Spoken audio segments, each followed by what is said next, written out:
Hey guys, welcome to another episode of Grow Within Video, where every week we sit down with one expert from the community, one member from the community, and pick their brains on their area of expertise and their area of interest, right? So we can bring you a blueprint that you can apply for your business. My name's Abhilash. I lead the community here at InVideo. Been with the company since day one, and I am also the host for most of these episodes, right?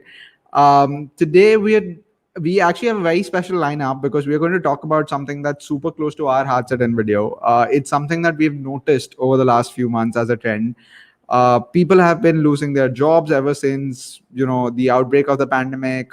People haven't been able to switch jobs. More importantly, they haven't been able to uh, kind of go and apply to their dream jobs. Their professional goals and their career goals have kind of taken a standstill for a while, right? And we ourselves were thankfully fortunate enough to be in a position where we could go out there and continue recruiting because we've been growing. But I know a lot of other sectors and industries have taken a really hard hit, right? And which is why we wanted to actually get someone on board who is an expert at recruiting, someone who's been there, done that, someone who's seen the trends over the years, and someone who can actually tell us exactly how the landscape is going to change in 2020 and beyond, and how we can adapt to that, right? So we've got Madeline Mann in the house. She also goes by the name Self Made Millenial. She's got an extremely popular YouTube channel, and she's got a ton of experience just helping people out in terms of landing their dream jobs and navigating the world of recruitment, right? So without further ado, I'm going to get Madeline in. Hey Hey, Madeline, happy to how have be you here. been? I'm good. Which part of the world are you joining us from? I am in Los Angeles. Oh, epic. So I'm assuming it's about early morning there, about 10 a.m. in the morning. You got it. Superb, superb. So usually the only side effect of doing these live streams, as much as I love them, is that it's usually really late in the night. So it's about 30 minutes past 10 right now. Wow. Yeah, we're Yeah. on opposite sides of the day. Yeah.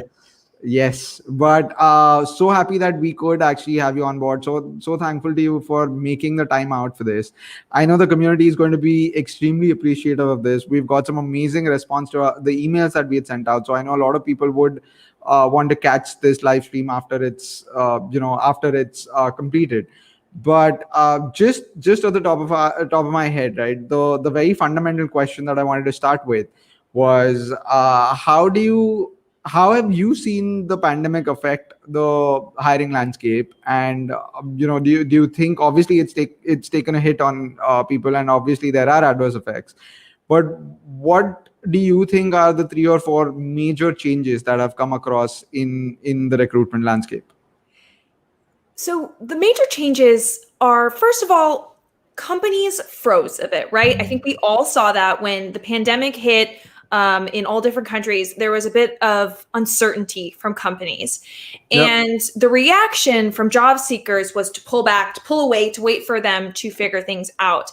And uh, and what's happening now is companies are really adapting, right? They're figuring out new paths. They're kind of adjusting to this new world. So now that we're enough into this pandemic, where companies are starting to really have a game plan, and we're starting to see job boards, maybe it's not the same companies that were hiring before, but there's this new life into the job market.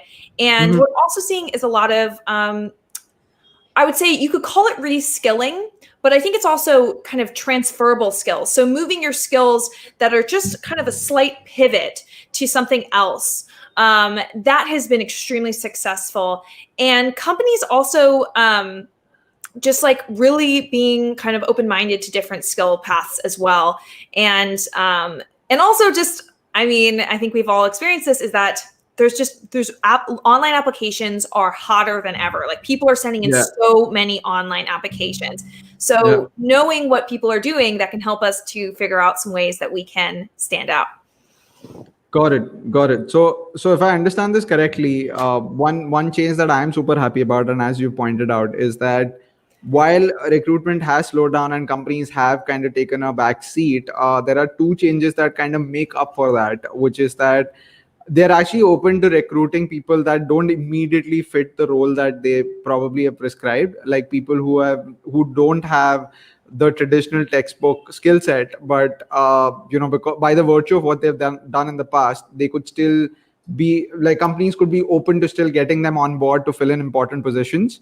And two is that companies are actually giving a lot more amount of importance to people who are open to reskilling and kind of adapting across functions. Is that correct? Exactly. And yeah, I think with companies also moving into new spaces and doing new things, that should always be an indication to job seekers of, if this is like the first time a company is hiring this role or doing it in this way. Mhm. Actually, in the interview, you help to define their strategy. You help to say, okay, you're doing this new thing, you're moving into this new area, you're hiring someone for a COVID safety officer in your company, right? You get to tell them what that role should look like, right? Yeah, you've never Yep. done that before, but you've done your research, you figured it out, and you are Yep. now able to like break out in front of everyone, because you're like, I'm going to take this moment of innovation and really make myself the clear winner in this situation. Got it. Got it. So the onus has slightly shifted in terms of the people who are obviously, working for companies and and products, and it's almost shifted to them in the sense that this obviously presents a unique opportunity for them to stand out and to kind of really differentiate themselves. But at the same time, obviously, there is effort and work that needs to be put in, right? I mean, it's the other side to this also is that complacency will kind of cost them their jobs, if you have to be super honest about it. I like that. I like that perspective. Yes, exactly. And uh, also, there's this shared human experience that's Hmm. happened in this.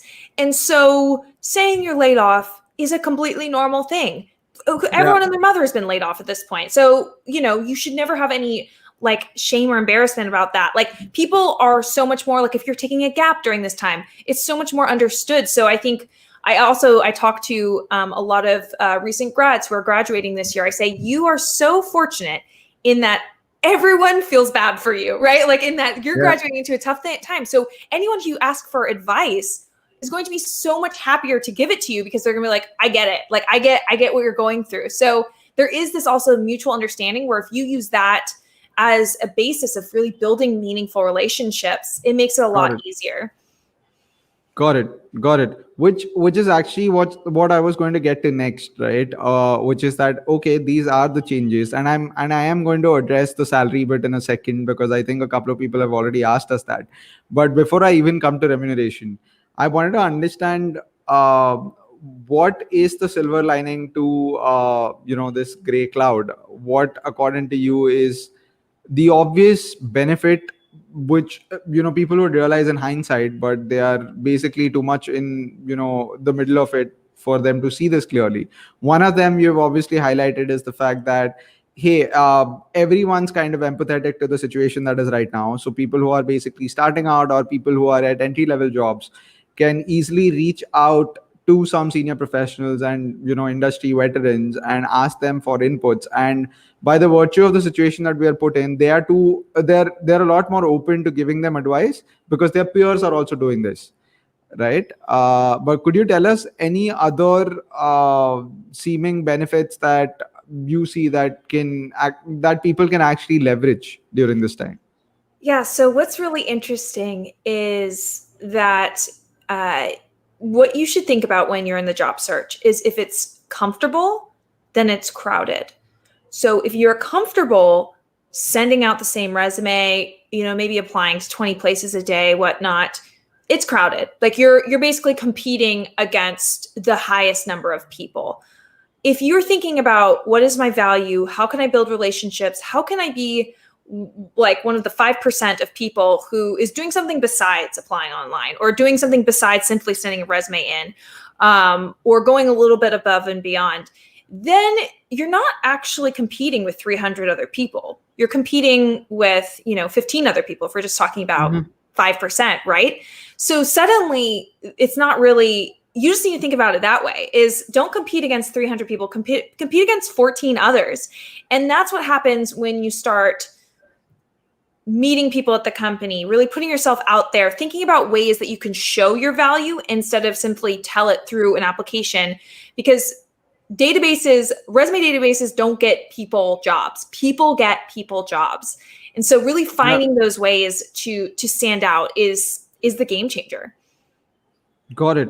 Got it. So I'm going to actually split this conversation in two segments, right? One is about people who are applying fresh out of school, or basically they're applying for jobs for the first time, or they're trying to pivot. They're actually applying to a different job role, which also kind of puts them in a spot where they're almost starting out. So as you've correctly highlighted, that this can actually also prove to be like a golden opportunity for them, because this is the right time for them to kind of make all the worthwhile connections that they can, and build meaningful connections that they cannot just leverage right now, but also down the years, right? But let's talk a bit about the person who's already at a job role. So let's say, for example, someone who's a product manager at a company, and they want to potentially switch to another slightly bigger company, or a different category, or a different product. How has the landscape seemed for them? And is there a silver lining for them? I think so. A product person switching companies. Yeah. I think in the end, so many people are phrasing right now. Like, people are like, oh, I'm not going to follow up with the company. I'm not going to bother them. And I'll tell you, the people who are getting the jobs are the ones who are following up. And I actually, if folks want to go to my website, madelinemann.com, I have follow-up email templates that are specifically written for during coronavirus, so that you can feel like you're being sensitive to their situation, that you're not being pushy. But persistence gets jobs. Companies are so busy. The only reason you hire is because you have more work than you have people. So they're not constantly thinking about, oh, what is the next step for Madeline in this interview process? No, they're focused on other things. And so if I'm the person who consistently is following up, they're like, she's passionate, she gets it. And I think if this product, like, let's say this product person wanted to work at NVIDIA, right? What I would say that she or he should do is get in this group, go comment on this video. You would see that. Maybe give you a compliment, or ask you questions about NVIDIA, or talk about something like that. You would then recognize that person. Maybe they would tune in again next week. And then they would send you an email saying, hey, I wanted to follow up with this. And then you guys would start building an authentic relationship. And I'm curious, what would be your reaction to that kind of relationship building? Got it. So my reaction to something like that, in fact, we have had a few instances like that, right? And my reaction obviously would be that there is no way that I can actually ignore it, no matter what happens, right? So whatever happens, that has to go out to the concerned person in my team. I have to loop them in by the virtue of the fact that someone's taken the effort to kind of reach out. And more importantly, now they're a part of my community, right?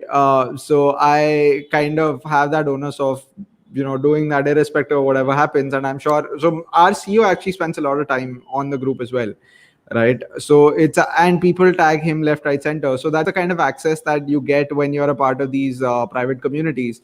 Now, if you're just strictly doing things on LinkedIn or on these traditional platforms, as you pointed out, which are super crowded, you would probably not be able to get this channel of communication, right? You will have to probably dig deeper in terms of everything that's happening in the online space. Yeah, exactly. So really just thinking about how, like, if someone is, watching these things and following up and showing interest and promoting in video on their own, right? Maybe they're tweeting about it, being like, this is an amazing tool. That's value. Like, all of us think we have to have some special connections, and, our families need to be connected. We need to have gone to the best schools. Tweeting about a company you are interested in is value. You are creating visibility. Even if you're tweeting to just, 100 people, like, the companies notice that, and they're like, okay, like, this person is while there's this 3 other candidates who didn't even read the job description, just kind of tossed it in. They don't know who InVideo is. Like, they don't know how awesome it is. Like, that is the mentality. We have to ship. You're not competing against 300 people. You're competing against those 15 people who get it, who are like, I saw InVideo and I'm like, that's where I want to work. And those are the people who are winning right now. In fact, we've also seen a couple of instances where, and this is again something that we used to do before the pandemic situation, right? So this is almost like the default way for me to go about things. But we've also seen a shift in terms of some people actually moving, upping their game and basically getting to a point where they will not just think about why they would want to join your company, but they would also think specifically about 2 or 3 problems that they can solve for you. Right. And I don't think a lot of people would think that way beforehand, but that it almost becomes like a very, very customized proposition, because they're writing to you stating that, hey, so let's say if I'm talking about a social media manager, right? Even if I don't have a role for that, if someone actually highlights 5 things that they think are, super wrong with the setup right now, and they feel like these are 5 obvious quick wins that we can do, I mean, I'd potentially still think about getting them on board. So I feel like even if companies are not immediately hiring, you're actually creating a very, very good window for you to get, go in and fill that gap. Yes, I love that. They watch this and they think, hey, like, I saw the email lead up. Here's some things I would do differently, and here's how this. And then maybe they would even, there could even be something else where, they're doing other social media management. Yeah, whatever it is, right? Where they're just like thinking through some of the things and kind of putting through those ideas. And exactly, you might not have ever thought to hire someone, but you think, I have other work I need to do, or I have other things I need to focus on. Like, maybe it is good to like have this person come on a project basis or something like that, where we're just creating opportunities out of thin air. Yep. Got it. So that's as far as people who are actually looking to apply to newer jobs, or they're looking to switch to another job, right? I also wanted to talk a bit about people who are not necessarily looking to switch, but they're actually trying to make progress in the roles that they're in right now. So, for example, let's say a mid-level social media manager who's actually looking to go up the ladder, or who is actually looking to take the position of a team lead, right? I know a lot of that progress has also slowed down in a few companies by the virtue of the fact that teams aren't growing, right? The team sizes aren't growing. But what has your take been on this? I know you speak to a lot of people. What is the trend that you've seen in that arena? Okay, so you're saying like moving within a company. Yeah, moving vertically up as opposed to moving horizontally. Yes. So I think you're right. I think with a lot of, again, exactly, with that uncertainty, with everyone had all these forecasts for 2020, and those just went out the window, right? While some companies are doing even better than what they forecasted, it still has been like a total like shift of priorities often. Yeah. So what I think there is, there's obviously like a level of empathy that needs to come with it, of if the company's kind of like, we're not totally sure what's going to happen next. We do have to like take that with a grain of salt and like understand that that they're being honest, likely. But what's always good, and this is the phrase I love to use, is, really always debriefing things. So never like letting like projects and stuff kind of pass you by, always debriefing things, because it's so important that you get exposure. Your hard work gets exposure versus moving right past it. And then asking, what is the path to getting a promotion? What is the path to getting a raise? Because you're able to ask that, and it's a very soft, like easy conversation, or easier conversation than saying, so what's the deal? Like, can I get a raise now? Whereas, because the path might be, look, we, our Q4 was supposed to hit, X number of revenue. We're here, which is only halfway. Like, we were planning on giving you a raise to get to this revenue. And it's like, maybe then the answer is, okay, how do I make it so that it's like a no-brainer that my value is worth that raise, or something like that? Such as, like, for me, when I wanted to get a raise at a previous job, with recruiters, there's like heavy recruiter fees if you use someone external. But if I was able to hire people internally, find those people myself, I was able to save hundreds and hundreds of thousands of dollars. So what, like, a fraction of that as a raise was a no-brainer. So really also bringing that to the table as well. Got it. Got it. So I personally, from my experience over the last 6 months, basis whatever has happened with my friends, whatever has happened with me, whatever has happened with the employees at InVideo, and we've got more than 100 now, right? Is that we notice that there are two kinds of trends in terms of how vertical growth kind of functions, right? One can be that there are actually some functions that have kind of stalled in terms of growth, right? And that is the ground reality by just the virtue of the fact that companies are trying to just survive, right? So I've seen whole marketing functions collapse. I've seen like other ancillary functions which were primary at one point in time have suddenly become ancillary, and that's why they aren't really growing those teams, which means that there can't be any growth. In fact, they would potentially come back to you and say that, hey, you know what, the fact that we're actually working very hard to make sure that you keep the job, in all honesty, is actually like a major thing. And I couldn't not agree with them, right? That is the ground reality. So I think it's very important to also look at this from the point of view of the CEO and how that functions. But at the same time, I also feel like it's equally important to realize that everyone's hiring, but they are only hiring for crucial functions or key functions, right? So now if you can pivot and kind of make that switch and fit into a role that moves the needle for them in that duration, I think that can be a game changer again. That can actually propel you further ahead of a lot of people and can actually fast track your career, as opposed to the pandemic being a deterrent for you, right? Have you seen instances of that happening? Completely. And here's the thing, and people don't like hearing this, but it's the truth. So, according to Harvey Coleman, he did a lot of research on who gets promoted in companies, who is successful. He experienced hitting quite the ceiling in his career. And what he found is that 10% of the reason why you typically get a promotion is due to your performance, being an Yeah. excellent performer. 10%, super low, super discouraging. Yeah. 30% is your image. So that's your reputation, the way people experience you, the way people see you.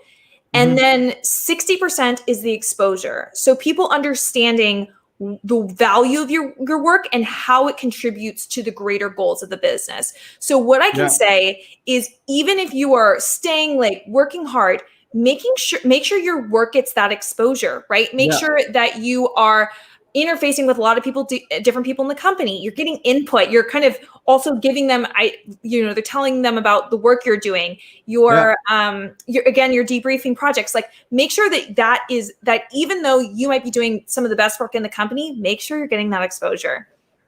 Got it. Got it. So, I completely agree with you there. And I don't think that is actually a bad thing. So, what I've also noticed is a lot of people will do the hard work, and then they would think about how that should get noticed by itself, or that should get recognition by the virtue of the fact that they put in all of that hard work. But that doesn't necessarily go hand in hand, because the people who are the most responsible for doing these things are also working as hard or probably harder than you are, right? So a lot of times they don't necessarily have the bandwidth to actually sit down and microanalyze everything that you've done or every bit of contribution that you bring to the table. So it's very important that you make it super accessible to them in black and white, and kind of make it consumable for them, right? You're not actually, I don't necessarily feel like you're selling anything here.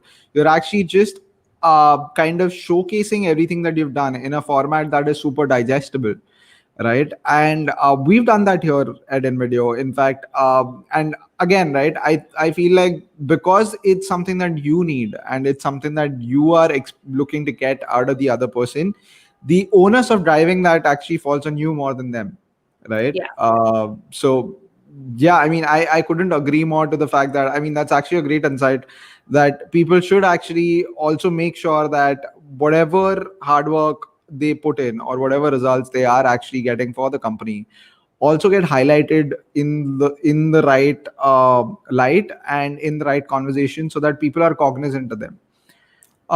Super. So I think we've covered both of those categories, right? People who are looking to, go horizontally, and people who are going to, looking to grow vertically.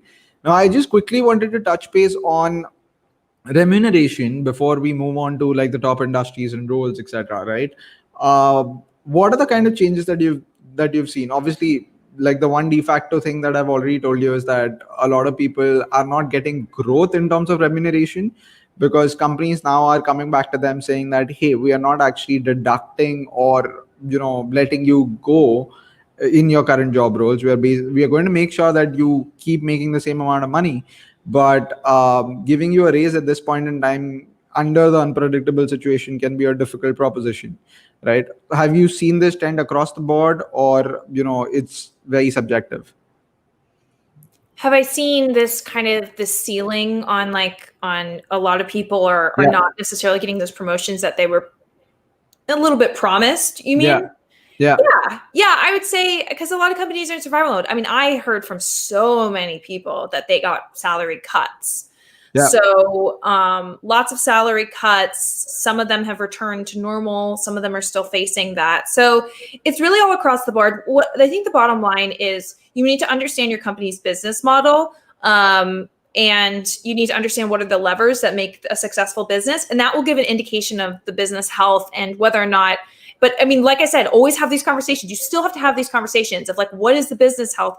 What is the path to have a raise? Don't be like, oh, like, just because I think that, people got salary cuts doesn't mean that you shouldn't just bring up the question of like, what do we have to do in order for our salaries to go back to normal? Correct. Absolutely. And I think another core component of this is also transparency. I feel like at InVideo, thankfully, we're fortunate enough to have, our CEO and, the leadership team be super transparent about things. And we did consider actually taking pay cuts when the COVID had just hit us, because we did not really know how bad the situation was going to get. But we had a very clear mandate that they would just get deferred, right? It's not like this is actually a permanent change. And so a lot of people actually, including me, kind of were okay with that. And we said that, hey, you know what, it's okay as long as some people get to keep their jobs and we just have to take a pay cut. I think we're okay with that, right? But luckily enough, we actually did not have to go through it. But I think, a lot of people, and this works both ways, right? It's not just for the people who are applying for these jobs, but also for people who are who are actually managing these employees. I think transparency goes a long way, right? Don't you agree? Yeah, I think transparency goes a long way, but you have to have the courage to ask the questions. Got it. So you're saying that the employees essentially, or you essentially also need to ask the hard questions and kind of let them know that, okay, I am okay with this and I agree to the fact that this is the current situation, but could you help me understand your roadmap so that I can contribute more, and then basically get to that point? I love the way you just phrase that. So I can contribute more. Like, you're basically like saying like, I can take ownership of my piece of making this company successful, which is that I love that positioning. Awesome. I think that's a great insight. So I know a couple of people wanted to know about that. So glad that we actually covered remuneration. I quickly wanted to brush upon, like, what are the top 2, 3, 4 industries or categories where you think there has been a surge in terms of hiring, right? I can vouch for one, which is a lot of software companies that kind of facilitate communication, right? So if you look at, for example, Zoom, if you look at live streaming, right? If you look at conference calling, if you look at even content creation, right? Even in video for that matter, it's basically a medium for people to communicate their ideas and concepts, right? So it inherently has benefited out of this entire situation, because people are forced to suddenly use these mediums as opposed to one-on-one communication or in-person communication, right? But have you seen any other sectors that have actually kind of benefited out of this, so to say? Yes. So I would say that one of the best ways to figure this out is to look at some of the sectors that have been completely demolished, right? Like, we'll take events industry, right? So you look and you think about, okay, let's think about, there are keynote speakers who now haven't done a keynote in 6 to 8 months. We now have all these companies that want to do these like great conferences and events that are now don't have a solution. So it's really, what what can replace that, right? Like I found that a lot of these companies and individuals either have time or massive funds that used to be contributed to things like events. Solve the problem. That is a different thing than events. What I've seen is now social media, as a content creator, I have, TikTok, LinkedIn, YouTube, all of these platforms. You think, oh, now more people are on these platforms viewing things more than ever. No, more people than ever are creating.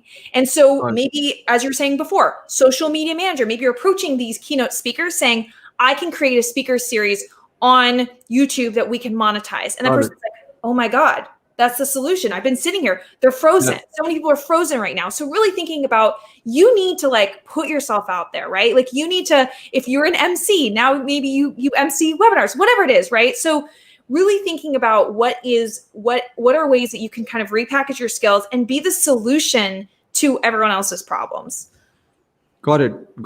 So if you should actually think about it from a first principle perspective and look at what is the core problem here and what is the next best alternative solution. Now, more often than not, people look at the alternative solution in the expected space, but things are actually getting disrupted, and how, right? So for example, someone who was potentially doing keynotes before might just take to live streaming, right? Or could potentially take to a complete, or could take to course creation, right?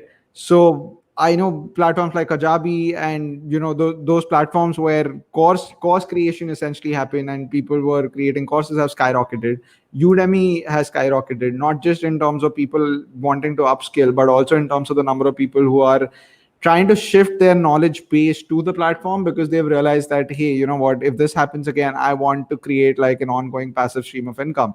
So if you can step in and say that, okay, I'm going to kind of create all of your video packaging, or I'm going to kind of do all the graphics for you, I think that those can be really good opportunities, right?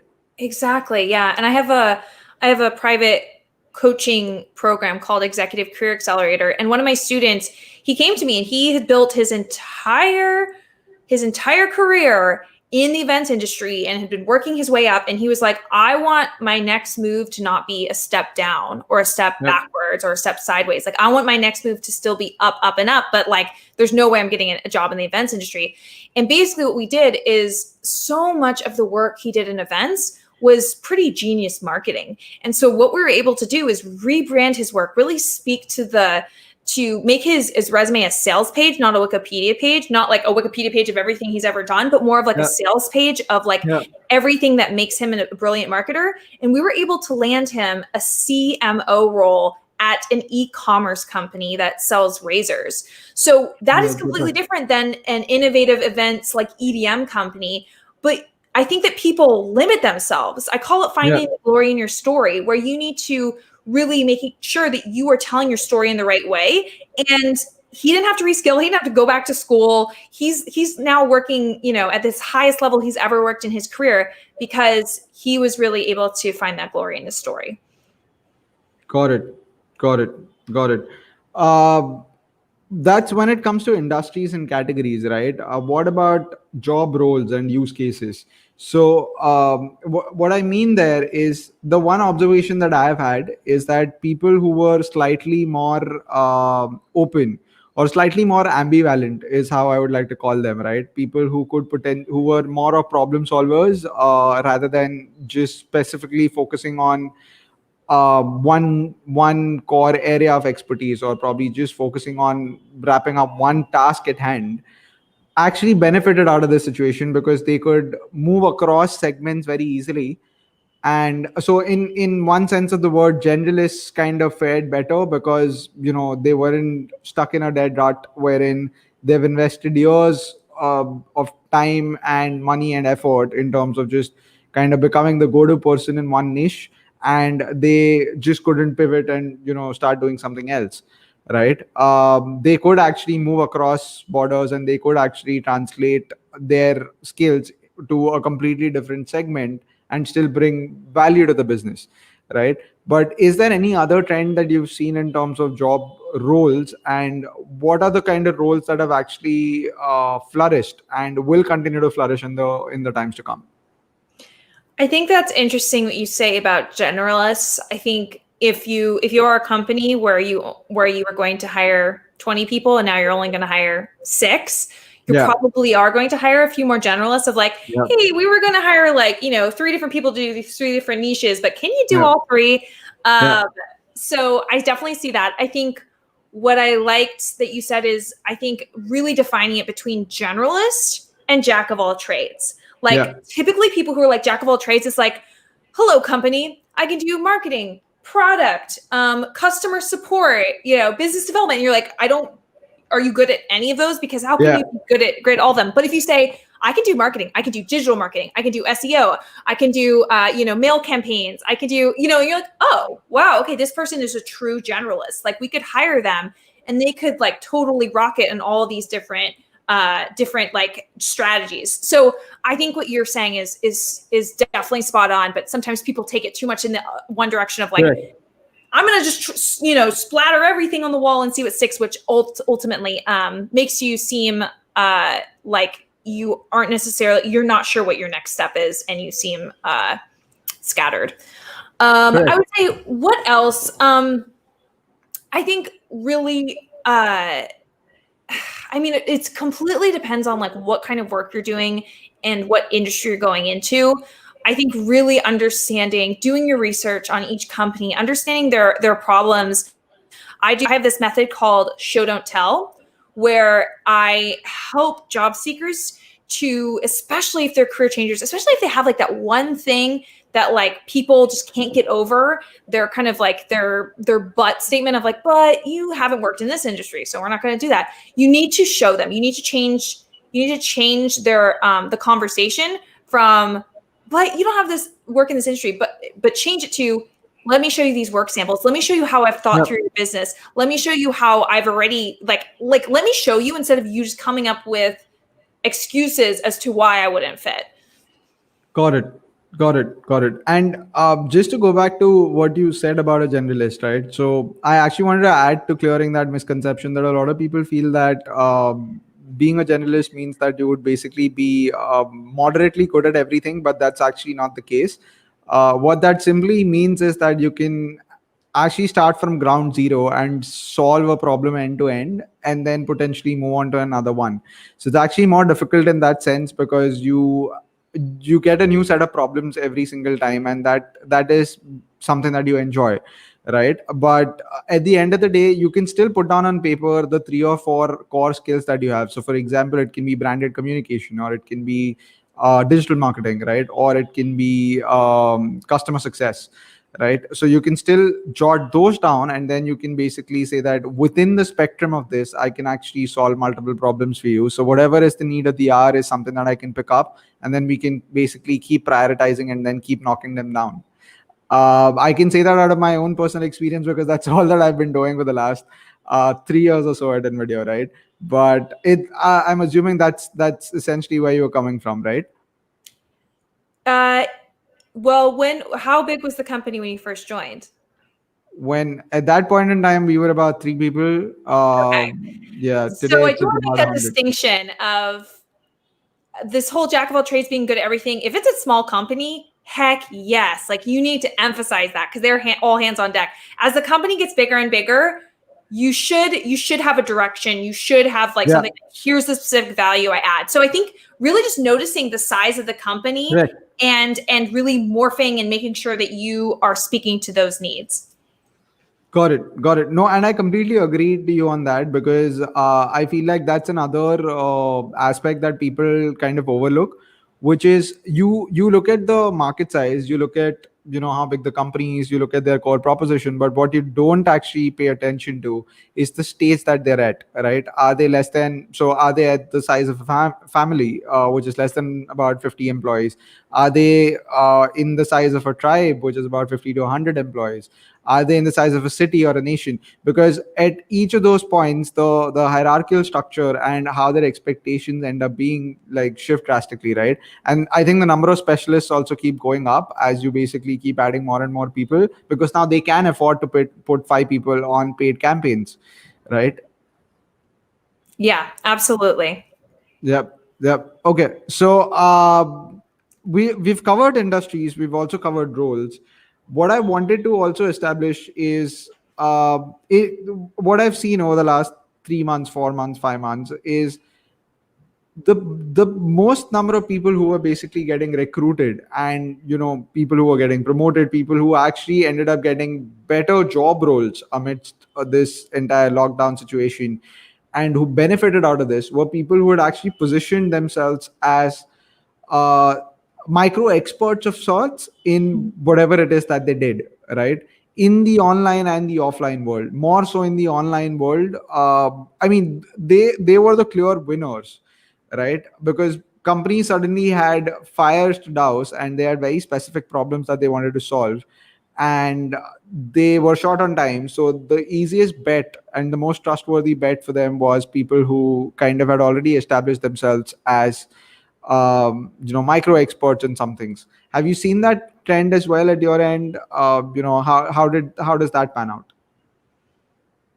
When are you saying like directly in relation to COVID of like solving certain like No, not necessarily with COVID. What I was talking about is, let's say, for example, I realized that I need someone to come and pick up the mantle on Facebook ads, right? Because I've realized that, okay, you know what, I have to deliver online orders, and I need Facebook ads to pick up so that I can keep getting my revenue numbers up and running, right? Now in that situation, the people who will benefit the most out of those kind of opportunities are people who have actually established themselves as micro experts when it mm, comes to Facebook advertising online, right? People know about it. Their online profile, so let's say a LinkedIn profile has like all the right credentials in place. They've been creating content beforehand, before the entire pandemic situation hit in, and they'd already kind of positioned themselves as these people who've got more reputation in terms of just being out there, right? yeah. Have you seen that trend as well? Do you think that that is something that is here to stay, wherein anyone who's positioning themselves as the go-to expert in their niche will benefit out of this and will take the prize home?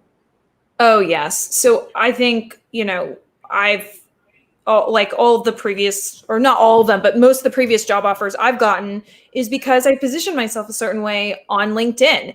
And LinkedIn is a search engine. And you're right. When people do have a need, they type in those keywords, and you better be Yeah, the one who shows up. And yeah, the way you do that is, again, yeah, you get focused. When you go to that Facebook ads LinkedIn profile, right? It's not some kind of confusing profile where they're like, yeah, I do Facebook ads, but I'm also a photographer. And I also, I could also help you, redecorate your home. Like, it's not like all over the place. It's like, I do Facebook ads. Here are the things I can do for you. Here's some of the results I've gotten. Here's my email, work with me. Here's my got calendar, it. work with me. So really making that crystal clear. And again, like a lot of people, they will put like seeking new opportunities in their LinkedIn headline. That is what you want. You want to put Yeah, what the company wants, what the yeah, client wants. What does the client want? Increase your Facebook ad performance by 200% for e-commerce companies, message me, right? Like that is what you're giving them. And so really focusing on that, hitting up the headline, making sure that your previous job titles have the right keywords in them. And then also getting your skills section down at the bottom with the right keywords as well. got it. And how important do you think is content creation to this entire pie? Do you feel that people should actually start creating content around whatever little knowledge they know, in the right spirit of helping out people, because eventually that pays back, and you actually do get referrals, and you do get positioned as this micro expert, and the credibility keeps going up with every piece of content that you push out? Yeah. So I have a digital course called LinkedIn for Thought Leaders, and my students, they use LinkedIn for the content creation. And people mostly think LinkedIn is for job seeking, it's for this, it's for that. It's not for content creation. Yeah, When really the virality on LinkedIn is insane. Like the organic reach, you can reach people who are second, third, even fourth degree connections, yeah, and have not really put that much effort into it. And what we've found is by having that excellent headline and then posting this content that's then creating a conversation, right? That's what LinkedIn's all about, creating conversation. It's not about you. It's about, putting yourself out there and engaging others. And when they see this engaging conversation plus your headline, they see, okay, this is what this person offers. I like them. I'm interacting with them. And now you never have to cold email anyone again, because you're interacting through posts, you're interacting publicly. It's never a cold email, because they know you and you know them because you're interacting. And so you're connecting with people who like your stuff. And it's just this really wonderful process. And it is a science. People think it's an art. There is very specific things on LinkedIn that you can do that boosts your visibility dramatically. Got it. Awesome. So I'm actually just skim through some of the comments and questions that we have here. Just want to make sure that we have all of them covered. We have a few people. Okay, 1 second. Companies are also lowering down their salaries. Yes, they are, but I think that trend is kind of coming to an end now, right? I mean, obviously you would be in a much better position to talk about that, but basis my understanding, a lot of companies that were initially just lowering down salaries or cutting out jobs because of uncertainty have kind of now adapted to the new normal and are kind of resuming business as usual, right? Okay, let's just quick. Okay, so we've got a couple of people who've joined us. Okay, a ton of comments here. Okay, so Kite wants to know, can you address older workers who are out of jobs due to COVID? Any advice? Yeah, so I would say that ageism is totally real. It's totally, it's just it's ridiculous, right? It's just so crazy. I think one thing that I notice a lot with older job seekers is they say, I have all of this experience. I have all of this value to give you. Let me tell you my whole story of everything I have to offer you. And it's the Wikipedia page I was talking about. It's not a sales page. It's a Wikipedia page. And it's not about having the most experience of candidates. It's about sharing the most value and like how that pertains to that company. So what's really great is to focus on not necessarily going through all of your experience, or maybe it's 30 years of experience, whatever it is to focus on what is that company asking for, and making your resume a sales page, not a Wikipedia page. So that might mean you cut off the past, the earlier 20 years, decades, and you just focus on the most recent roles that are really adding value, and just really high hit on what, if you can do 20 different things and this role is asking for 3 things, like let's say the role you're going for is I guess we'll just continue on this like type of, like, let's say you've done every type of marketing, but this role is just for social media. Mm-hmm. I do not want to hear you talk about other parts of marketing. I do not want to hear how you did a mail campaign or how you are really great at email. Just focus on social media. And this is something that I've noticed, especially with older job seekers. They want to tell their full story, which is actually true for a lot of people. Don't just talk about only that social media stuff and make it super snappy. So I have one observation here, which is that a lot of people, the reason why they continue talking about everything that they've done in the past is because there is also a certain amount of pride and self-worth that is associated with it. And there's nothing that you can do about it. Obviously, if you've invested those many number of years in doing something, and then suddenly you just have to talk about like the last 3 years that you've done, it does become a challenge. But is it also, Madeline, safe enough to say that we are moving to an environment now where the number of years that you spend doing something does not necessarily account to the remuneration that you'll make or the job role that you will hold? And it ultimately comes down to how you think at that given point in time. Like, how do you think today if you're applying for a job, and how well can you solve problems right now, and what specific situations and bottlenecks you've been able to see in the last 2 or 3 years that will help that company directly? Like, has it become a lot more contextual as opposed to just going by the number of years that someone spent in the industry? Oh, completely. Also, you could be mediocre for 30 years, right? That doesn't actually say that you're an accomplished person. Also, I have a friend who went to one of the very top business schools in the United States.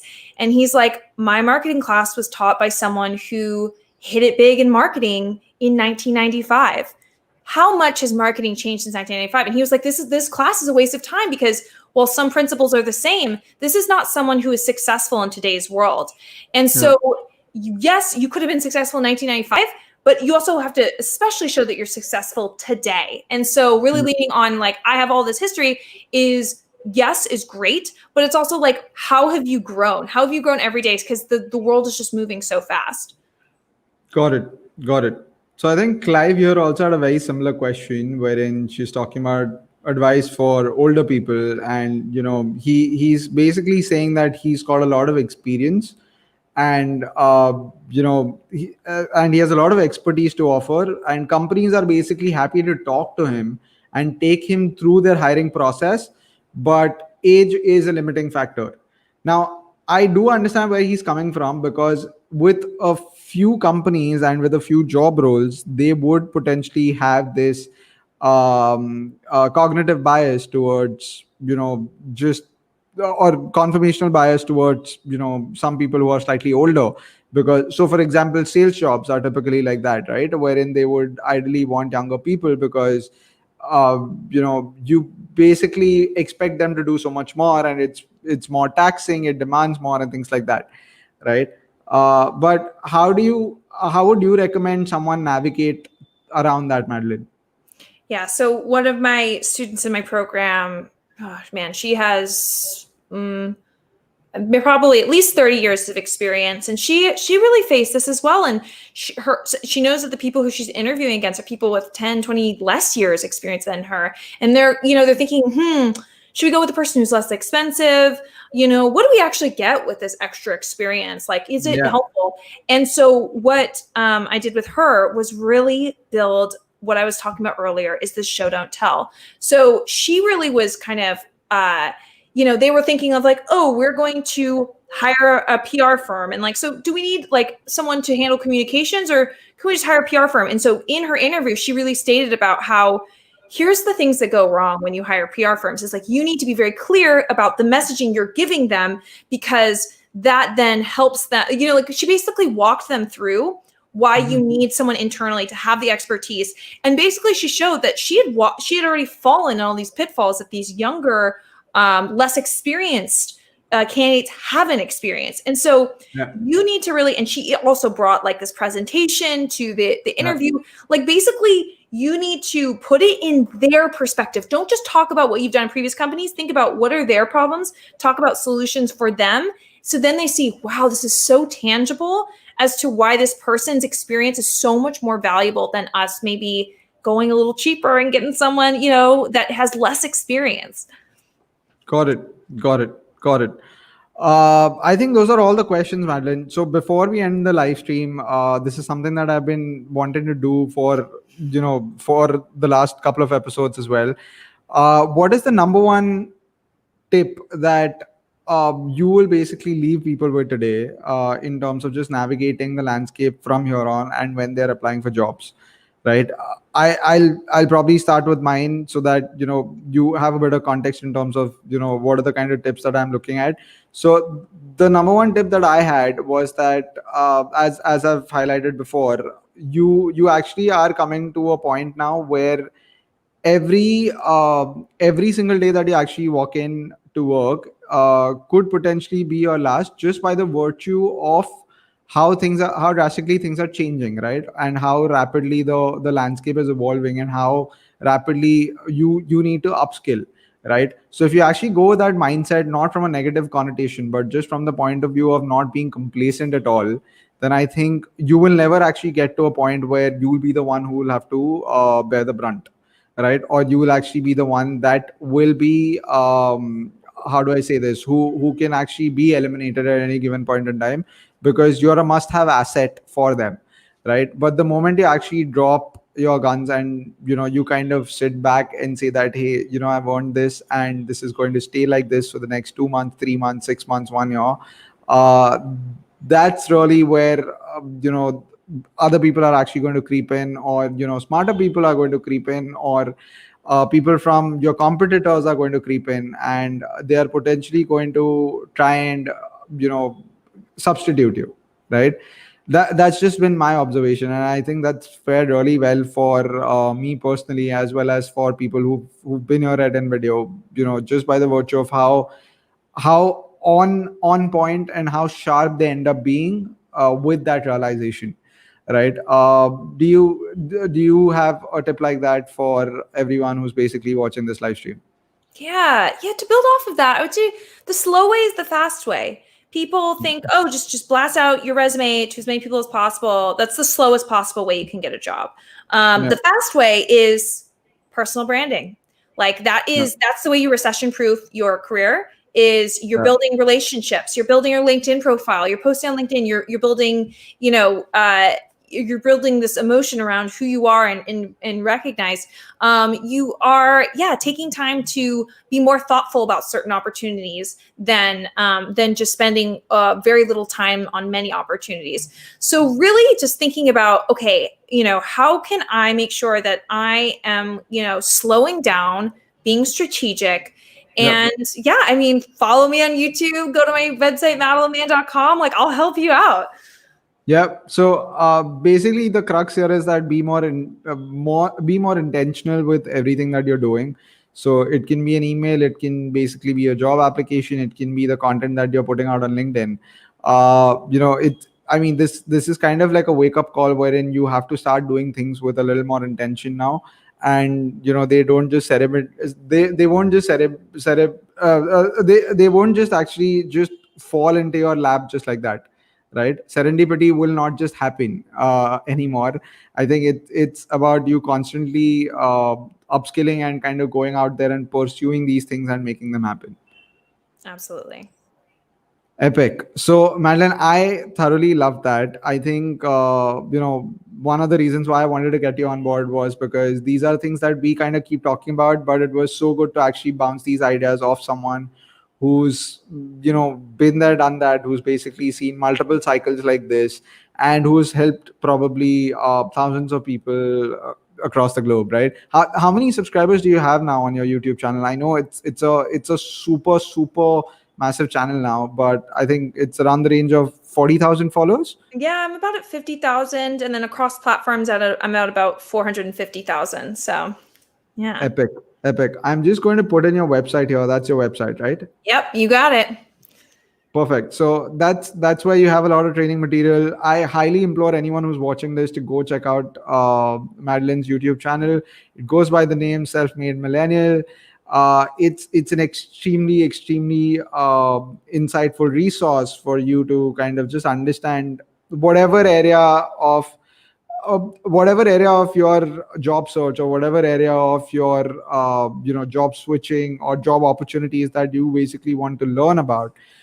I think you have it all, right? Right from basically working for global companies in another country to that's basically my favorite part of the channel, wherein I kind of go through that a lot, because again, I feel like with the global pandemic, truly global opportunities are opening up, and you can actually sit in any part of the world and you can potentially be working for Apple, because that's how disruptive this entire pandemic has been.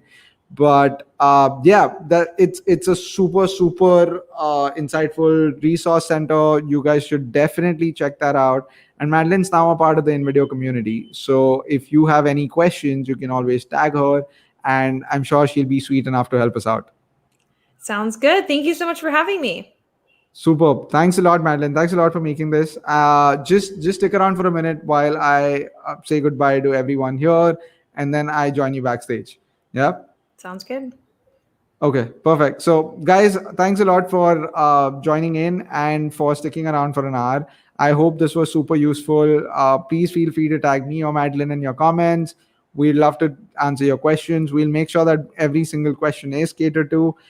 And we've got a couple of more masterclasses that are happening this week. So we've got the season finale for Just Between You and Me tomorrow, where Steve's sitting down with Jen Herman, right? And he's going to talk about how you can grow your Instagram channel, how you can get more followers.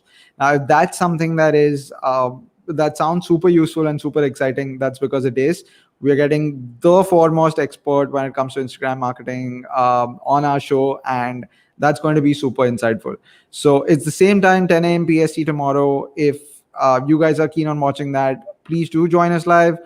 Up until then, we hope you have a great day ahead. See you.